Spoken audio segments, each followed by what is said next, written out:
Hai teman-teman, thank you ya udah pilih materi pembelajaran ini. Nah, kalau teman-teman ada pertanyaan, feel free aja untuk kirim di kolom komentar, atau teman-teman bisa langsung daftar bimbel di IGGI Class. Nah, jangan lupa ya untuk like and subscribe. Let's educate in integrity, enjoy learning! Oke, jadi hari ini kita mau bahas business cycle sama nih ya, basic macroeconomics relationship. Oke. Tentang business cycle dulu ya. Langsung aja. Oke, langsung deh. Ya, jadi simpelnya apa itu business cycle gitu ya. Business cycle itu adalah suatu siklus yang menggambarkan bagaimana keadaan perekonomian di suatu negara. Nah, kemarin kita sudah sempat bilang atau sudah sempat bahas gimana sih cara kita mengukur perekonomian, gimana cara kita meng-compare perekonomian ekonomiksnya satu negara dengan negara lain, kita menggunakan GDP gitu ya. Masih ingat kan ya, GDP itu adalah Gross Domestic Product, atau kemampuan, sebenarnya kan kita mau mengukur berapa kemampuan suatu negara, suatu country itu memproduksi. Nah, maka dari itu kita mengukur ekonomi dengan GDP. Masih ingat kan kalau economic growth, iya, economic growth, kemarin kita pakai GDP yang real. Nah, sebenarnya di sini juga itu juga pakai hal yang sama gitu ya. Kita juga pakai GDP. Nah, business cycle sendiri itu menunjukkan apa? Menunjukkan adanya gejolak atau variasi di dalam GDP kita gitu. Ada kadang tahun-tahun di mana GDP kita naik, tahun-tahun di mana GDP kita turun. Nah, dalam business cycle sendiri ada 4 fase ya. Ada peak, ada recession, ada true, ada expansion. Yang simpel-simpel dulu yang sering kita dengar itu ya, yaitu yang recession dan expansion. Ya, resesi dan ekspansi itu adalah dua yang sering banget nih kita dengerin. Gitu. Oke. Ya. Nah, recession sendiri artinya perekonomian sedang turun, gitu ya. Ekonomi turun. Sedangkan expansion, ekonomi naik. Atau kadang kita bisa sebut juga expansion ini dengan recovery, gitu ya. Sebenarnya hampir mirip-mirip ya, expansion and recovery, karena intinya biasa habis naik ya, habis turun ya naik gitu. Nah, naiknya kita sebut ekspansi atau ekonominya recover. Nah, di sini udah ada gambarnya ya. Kalau peak itu adalah titik tertinggi. Tertinggi. Kalau true ini adalah titik terendah. Maksudnya titik terendah itu di mana ya? Setelah ekonominya turun, setelah itu depresi, baru di titik terendahnya.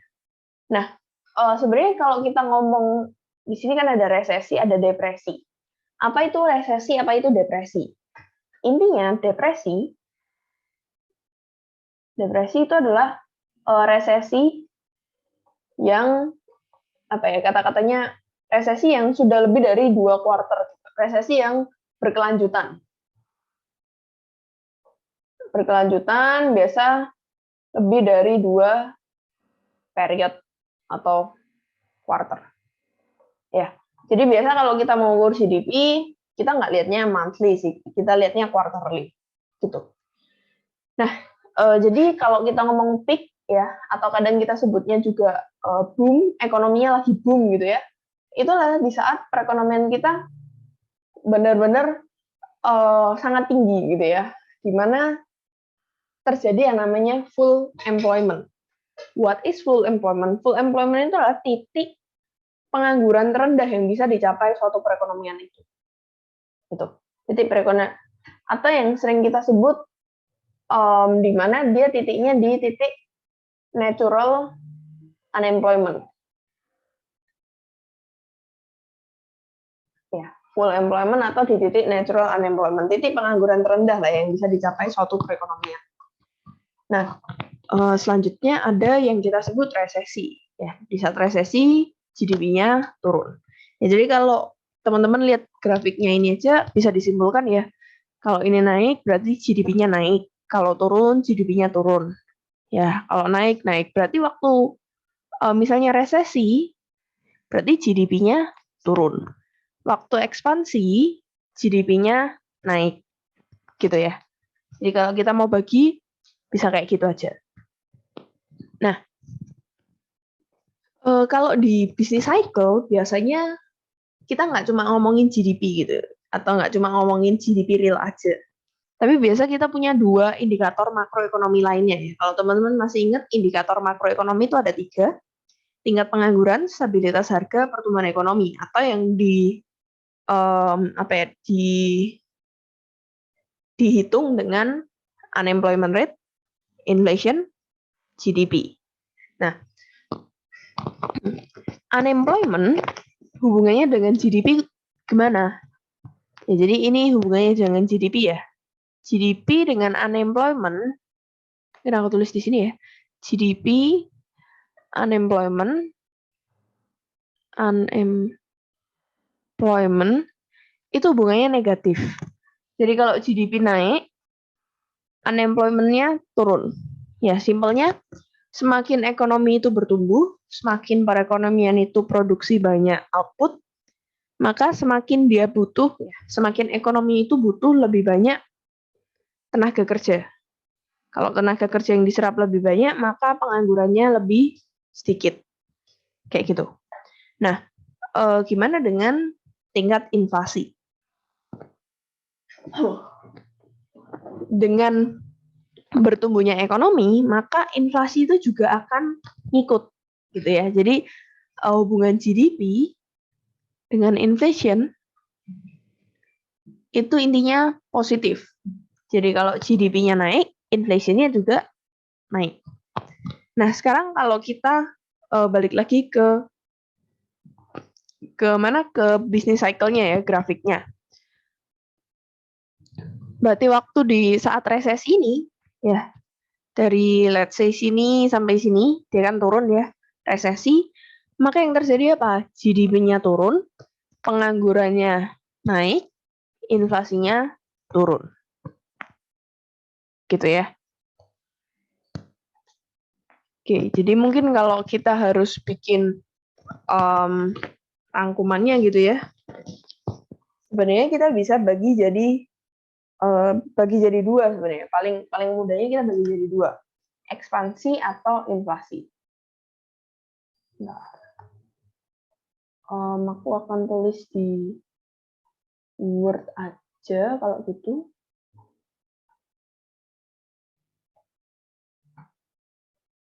Mungkin teman-teman sampai sini ada pertanyaan yang nggak jelas?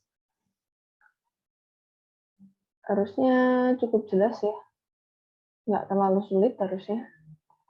Oke. Ya, jadi kalau kita bagi secara overall, kalau kita ngomong perekonomian, ya kalau nggak naik, ya. Kalau nggak ekspansi, ya resesi. Ya. Terus tadi kita punya 3 indikatornya, GDP real, inflation, unemployment.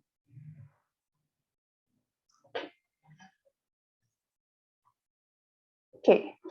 Kalau ekspansi berarti dalam tanda kutip ekonominya naik, inflasinya naik, penganggurannya turun.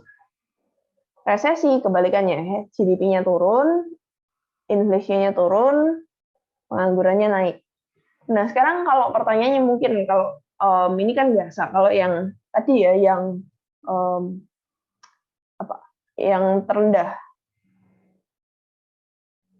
Ya, yang terendah atau yang kita sebutnya true gitu. Nah, kalau ini simpelnya adalah GDP real-nya ini di tingkat yang lowest gitu ya. Ini juga lowest. Ini juga di tingkat yang highest. Jadi intinya penganggurannya itu pasti paling tinggi di saat perekonomian kita itu yang paling terpuruk. Let's say di sini. Gitu. Atau di sini. Ya, penganggurannya akan sangat banyak. Oke. Jadi kalau kita lihat soal ini biasa akan kita selalu pakai 3 indikator makro yang bisa kita lihat di sini. Sampai sini jelas ya? Nah, terus sekarang gimana cara ngukur unemployment? Gimana cara ngukur pengangguran? Yang pertama yang kita perlu tahu adalah gimana sih susunan dari penganggurannya dulu. Oke. Ya, mungkin ini susah dilihat gitu ya. Kita bakal ke sini aja. Oke. Jadi kalau kita ngomong unemployment,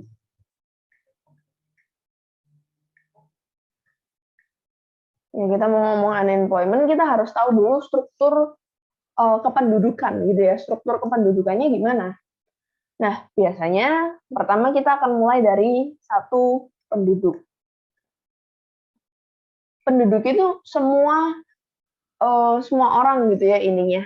Semua orang yang ada di negara tersebut. Nah, penduduk itu dibagi jadi dua kategori, teman-teman. Ya, ada yang usia kerja dan ada yang bukan usia kerja atau di luar usia kerja. Ya, intinya sama. Usia kerja ini yang kalau di Indonesia ya 15 sampai 65. Ya, 15 sampai 65 tahun di Indonesia. Itu kalau kita ngomong usia kerja. Terus kalau kita bagi lagi, usia kerja itu bisa dibagi lagi, teman-teman. Dibagi jadi angkatan kerja. Nah, angkatan kerja atau yang kita sering sebut labor force dan bukan angkatan kerja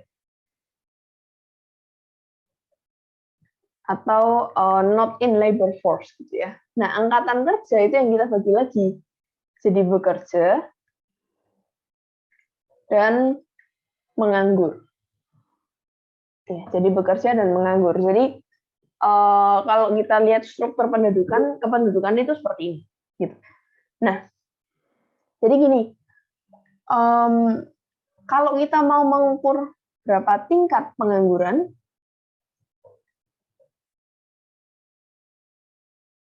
ya berarti kita akan membagi yang menganggur dengan angkatan kerja. Yang menganggur bagi angkatan kerja. Jangan lupa kalau tingkat sesuatu itu biasa in percentage, jadi kalikan 100%. Gitu. Jadi nggak semua penduduk itu masuk ke usia kerja dan nggak semua orang yang masuk usia kerja itu masuk ke angkatan kerja. Ya, jadi mungkin itu yang perlu dipahami dulu ya.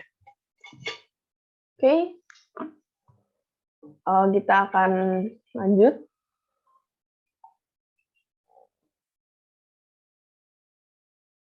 Oh, belum ganti PPT-nya. Nah, jadi yang dimaksud ini ya, pagar of unemployed ini number of unemployed. Berapa sih jumlah orang yang masuk ke kategori nganggur ini? Gitu. Masuk ke kategori menganggur. Oke. Nah, terus yang labor force itu yang angkatan kerja. Jadi kalau teman-teman dapat grafiknya kayak gini, sebenarnya ini sama seperti yang tadi aku gambar di Word sih ya. Total populasinya adalah 314,9. Jadi kalau kita mau gambarkan lagi gitu ya. Ini ya, penduduknya adalah 314,9. Ya, 314,9. Ini. Terus under 16 and or institution bla bla bla, intinya yang di luar usia kerja 71,6. Ya, terus yang not in labor force 88,3. Ya, 88,3. Jadi sebenarnya kita perlu tahu dulu berapa yang usia kerja gitu. 314,9 kita selisihkan dengan 71,6. Ya. Kita akan dapat ini 243,3. Nah, kan tadi kita udah tahu nih yang masuk bukan angkatan kerja ya. Nih yang not in labor force 88,3. Berarti yang masuk angkatan kerja itu berapa? Ya, kita selisihkan lagi 243 ini dengan ini, gitu ya. Kurangi 88,3. Dapat angkatan kerjanya 155. Nah, dari 155 itu ternyata yang bekerja 142,5. Ya, jadi angka 155 ini dapat dari mana? Dari ini, kalian tahu ini, mencari ini, terus kalian selisihkan dengan ini. Ya, jadi nggak terlalu susah kan? Nah, 155 tuh angkatan kerja. Terus di sini dikasih tahu nih. Nih ya, dikasih tahu di sini yang nggak kerja, yang bekerja 142,5. Jadi ini 142,5. Jadi ini sisanya 155 dikurangi 142,5 atau 12,5. Berarti kita bisa hitung tingkat penganggurannya 12,5 juta dibagi 155. Ya, ketemu 8%. Gitu. Jadi ini apa sebenarnya bisa dijelaskan di sini nih. Ya, pakai bagannya ini aja langsung. Ini dibagi lagi. Ya. Nah, itu kalau kita ditanya berapa tingkat pengangguran. Biasanya sih cuma ditanya tingkat pengangguran, tapi sebenarnya ada lagi yang namanya tingkat partisipasi angkatan kerja. Ya. Jadi tingkat partisipasi angkatan kerja artinya adalah berapa sih angkatan kerja itu ya yang merupakan penduduk usia kerja. Jadi berapa penduduk usia kerja yang tergabung di angkatan kerja? Kan kita ngomongnya tingkat partisipasi angkatan kerja. Jadi sebenarnya kan kita bisa ngomong, oh yang usia kerja ini udah siap bekerja nih. Tapi berapa sih yang berpartisipasi jadi angkatan kerja? Gitu. Ya, jadi seperti itu. Oh ya, mungkin satu tambahan lagi ya, mungkin dosen kalian kadang nggak pakai usia kerja, tapi pakainya tenaga kerja. Itu juga bisa ya. Jadi mirip-mirip aja sih. Ya, tenaga kerja. Jadi ada satu lagi namanya TPAK, tingkat partisipasi angkatan kerja. Ya, tingkat partisipasi angkatan kerja.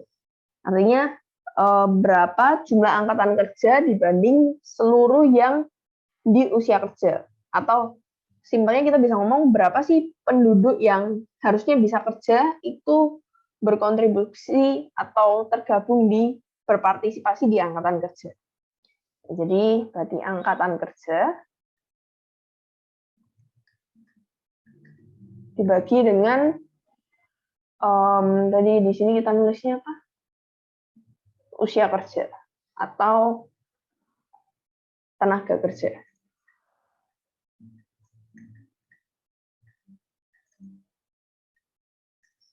Tapi biasanya yang dipakai itu yang atas ya teman-teman, jarang ditanyakan pertanyaan yang bawah, kadang dosen ada juga yang nggak ngajarin gitu ya, jadi ya mostly yang atas, berapa yang nganggur bagi angkatan kerja. Oke, nah masih ngomongin tentang pengangguran nih ya, berapa banyak sih jumlah atau tipe-tipe dari pengangguran itu ada apa aja? Pengangguran tuh mostly kita bilangnya ada 3 teman-teman. Ya, ada pengangguran frictional, ada pengangguran cyclical, ada pengangguran struktural. Nah, yang paling mudah dulu tuh tentang yang cyclical. Kalau cyclical itu simpelnya adalah menganggur karena siklus ekonomi yang lagi nggak baik. Jadi kalau teman-teman tadi ingat ya, waktu misalnya di sini yang terjadi penurunan, angkatan kerjanya kan banyak yang kena PHK nih, ya banyak yang jadi pengangguran. Nah, pengangguran itulah yang terjadi karena siklus itu yang kita sebut pengangguran siklikal. Karena siklus ekonominya lagi nggak baik. Jadi banyak yang kena PHK. Ya, itu siklikal. Nah, kalau struktural itu gimana? Ya, struktural tuh orang-orang yang nganggur karena sekarang keahliannya itu nggak cocok dengan struktur ekonomi yang ada. Atau karena adanya perubahan struktur ekonomi. Mungkin kita bisa kasih contoh, misalnya petani ya. Petani dulu kan nyangkul gitu ya, nanem. Nah, kalau sekarang kita sudah mostly bergerak, let's say, ke industri. Nah, kalau industri berarti butuh skill lain, contohnya mengoperasikan mesin gitu. Nah, mungkin petani-petani tadi itu udah nggak cocok buat jadi pekerja di pabrik. Kenapa? Karena skillnya nggak cocok. Jadi ada shift in structure of economy gitu ya. Jadi dulunya misalnya agraris, sekarang jadi industri. Terus yang terakhir kita punya yang namanya frictional, ya ekonomi frictional. Intinya dia punya skill, tapi belum menemukan pekerjaan yang pas. Atau kadang kita juga sebut juga dia punya skill, tapi dia belum mendapatkan informasi mengenai pekerjaan yang pas, gitu ya. Jadi ya dia belum cocok. Dia punya skill set, tapi not the opportunity, gitu ya. Dia punya skillnya, tapi belum menemukan job yang pas. Atau kadang misalnya gini, teman-teman misalnya di jurusan let's say keuangan gitu ya, teman-teman mau kerja di dunia keuangan, tapi ternyata pekerjaannya mengharuskan pindah ke Papua gitu, jauh. Nah, itu sebenarnya kita bisa bilang frictional. Kenapa? Karena dia punya the skill set yang benar, tapi pekerjaannya belum pas gitu. Jadi nggak harus selalu pekerjaannya nggak ada atau apa, bisa karena let's say geografiknya jauh gitu. Nah, kalau kita ngomong siapa aja yang nggak termasuk unemployment, ada biasanya tiga jenis ini ya. Ada student, ada part-timer, ada discouraged worker. Nah, mungkin sebelum masuk ke sini, aku mau jelaskan dulu mengenai ini. Siapa aja sih yang disebut angkatan kerja? Ya, jadi kalau kita ngomong angkatan kerja, ya kita ngomong labor force. Labor force ini intinya yang ingin bekerja, yang secara aktif mencari kerja. Ya, jadi dia mau bekerja, memang mau bekerja dan memang secara aktif nyari kerja. Jadi contohnya orang gitu ya kalau udah lulus, let's say dia mencari pekerjaan. Bisa kan ada dua scenario nih, dia bisa dapat kerja, bisa nggak dapat.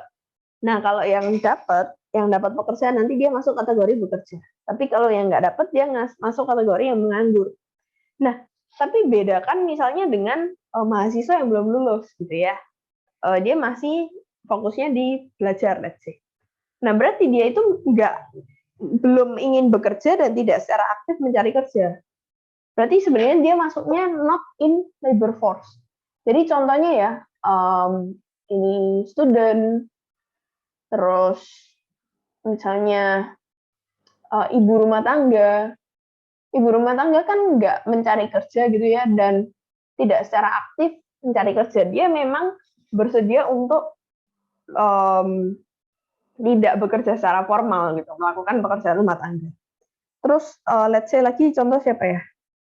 Misalnya teman-teman udah kaya gitu ya, nggak mau kerja. Nah itu nggak masuk ke labor force karena memang tidak ada niatan untuk bekerja. Jadi gimana cara membedakan antara labor force and not in labor force? Simpelnya adalah intensinya itu dia mau kerja apa enggak sih sebenarnya.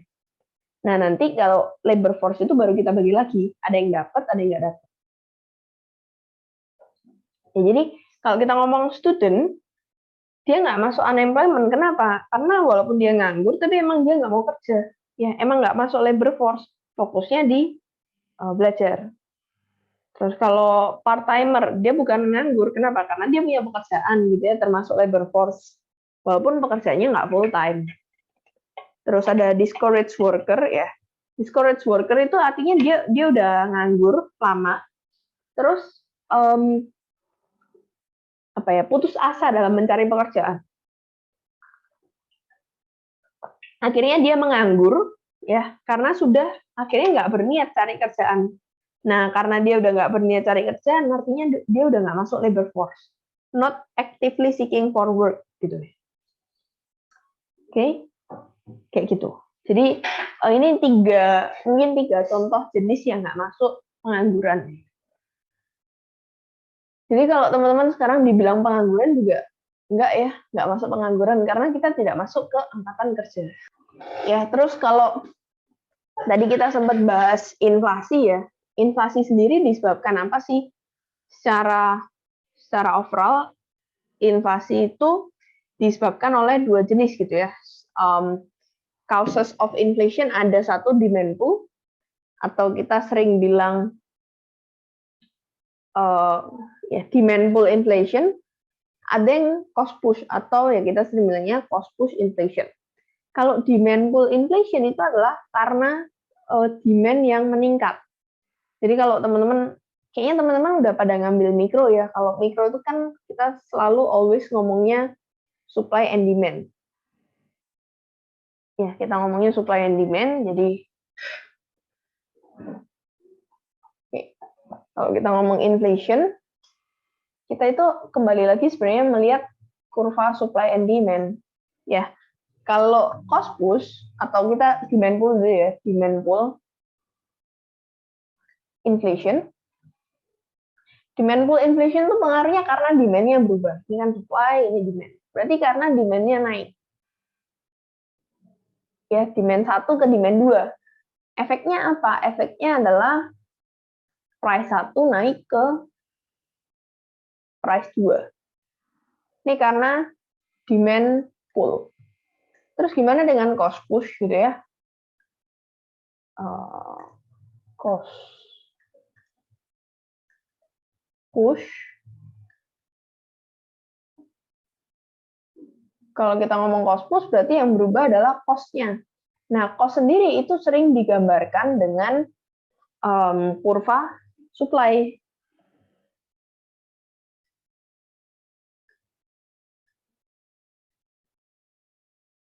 Ya, jadi yang terjadi adalah supply-nya bergeser naik.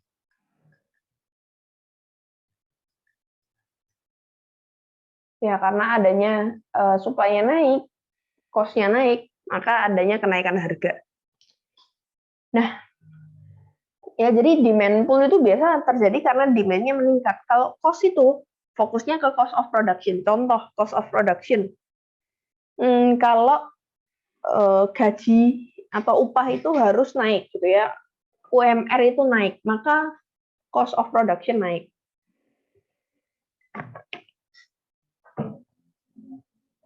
Oke. Terus kalau demand pull, contohnya waktu bulan-bulan habis puasa, bulan Idul Fitri itu kan biasanya akan ada kenaikan harga bahan baku gitu-gitu ya. Real interest rate itu apa sih? Ya, suku bunga asli, suku bunga real. Rumusnya cuma ini, real interest rate sama dengan nominal interest rate kurangi inflasi. Contoh nih, teman-teman dapat bunga 10%, tapi inflasinya 10%. Jadi yang teman-teman dapetin sesungguhnya berapa? Ya 0. Ya, karena walaupun bunganya kita 10%, barang-barang naik semua 10%. Kayak gitu. Oke, mungkin sekarang aku kasih soal lagi gitu ya. Kita punya real interest rate 2%. Nominal interest rate-nya ternyata adalah 10%. Tingkat inflasinya kira-kira berapa? Mungkin bisa dijawab. Kalau realnya 2% nih, nominal interest rate 10%, inflasinya 8%. Gitu ya. Jadi karena adanya inflasi yang tinggi 8%, kita cuma dapat realnya 2%. Gitu. Nah, sekarang kita mau menghubungkan interest rate dengan investment. Jadi kalau kita bilang ya, hubungan suku bunga sama investasi itu hubungannya negatif. Terutama investment demand ya. Kenapa? Karena gini, Kalau kita melakukan investment, cenderung kita butuh modal. Kalau kita butuh modal, kita butuh pinjaman. Kalau kita butuh pinjaman, berarti kita bakal bayar bunga. Oke. Kalau kita pinjem, kita bayar bunga, teman-teman kan pasti mau bunganya besar. Bunganya kecil, karena kita harus bayar bunga gitu ya. Nah, kalau bunganya tinggi, kita harus bayar bunga tinggi. Ya mending kita nggak jadi investasi dong, karena bunganya terlalu besar. Gitu. Jadi cenderung kalau bunga besar itu orang-orang cenderung nggak jadi mau investasi. Kenapa? Karena sebenarnya cost dari investment itu adalah interest rate. Karena untuk melakukan investment kita pinjam modal tadi itu kan kita harus bayar bunga. Jadi ada hubungan negatif antara investment dan interest rate. Nih, ya hubungannya negatif. Makanya dia downward sloping gini. Investment demand curve. Nah, mungkin untuk lebih jelasnya akan ada di bab selanjutnya sih. Oke, ini kita mungkin kita skip dulu ya. Kita langsung ke multiplier effect di sini. Oke, jadi multiplier effect itu yang mirip dengan snowball effect.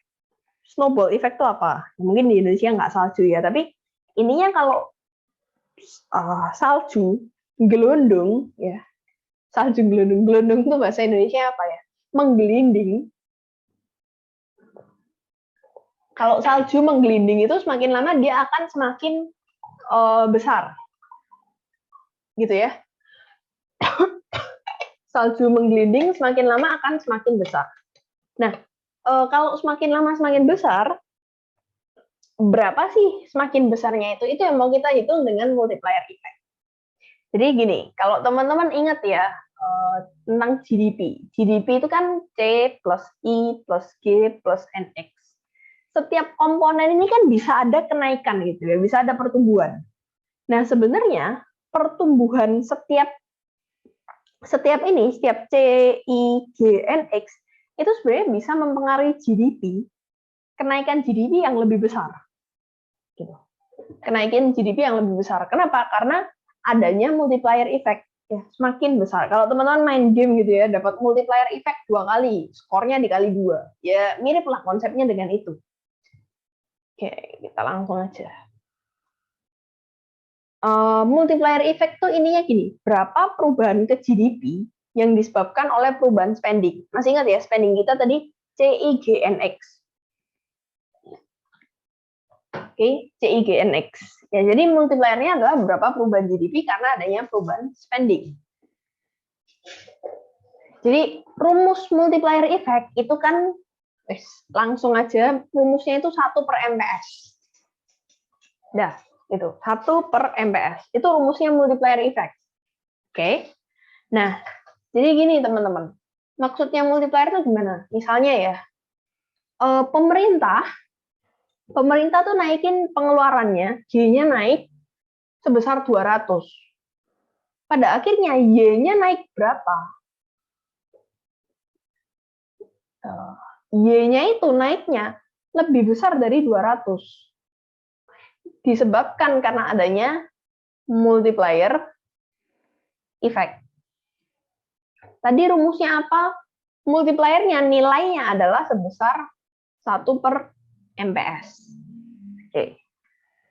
Jadi gini, misalnya kita punya soal nih, ya. Fungsi konsumsi suatu negara 250 ditambah 0,25 Y. Terus pemerintah negara tersebut naikin GDP-nya sebesar 200. Nah, kira-kira berapa sih perubahan ke GDP-nya? Perubahan ke Y-nya berapa? Nah, sekarang kita perlu cari dulu multiplier, ya, nilai multiplier atau yang sering kita tuliskan dengan K. K ini nilai multiplier. Tadi rumusnya adalah 1 per MPS. Berarti 1 per, ini kan MPC nih. Berarti 1 per 1 minus 0,25.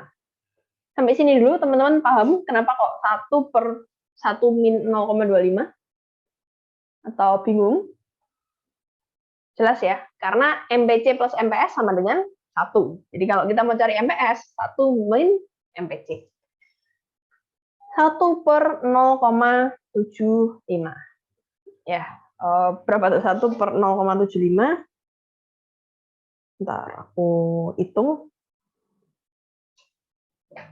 Ya, 1,33. Agak jelek ya angkanya.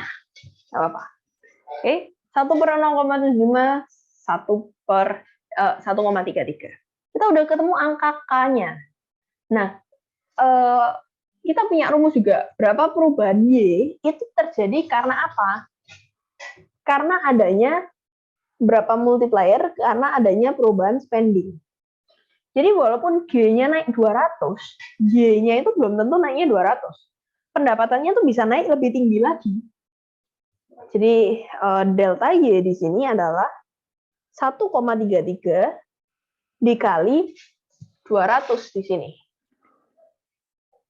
Berapa tuh? 200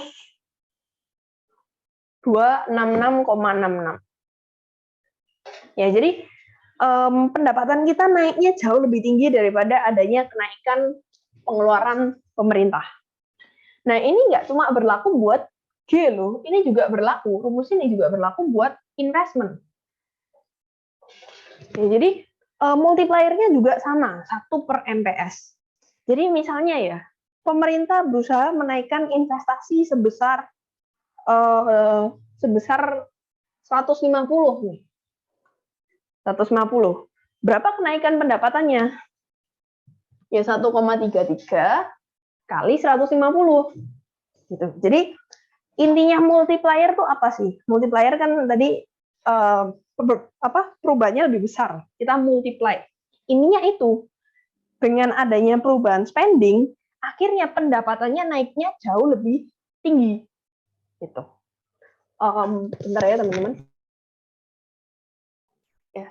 Jadi dengan adanya perubahan terhadap komponen dari GDP itu bisa menyebabkan perubahan terhadap Y.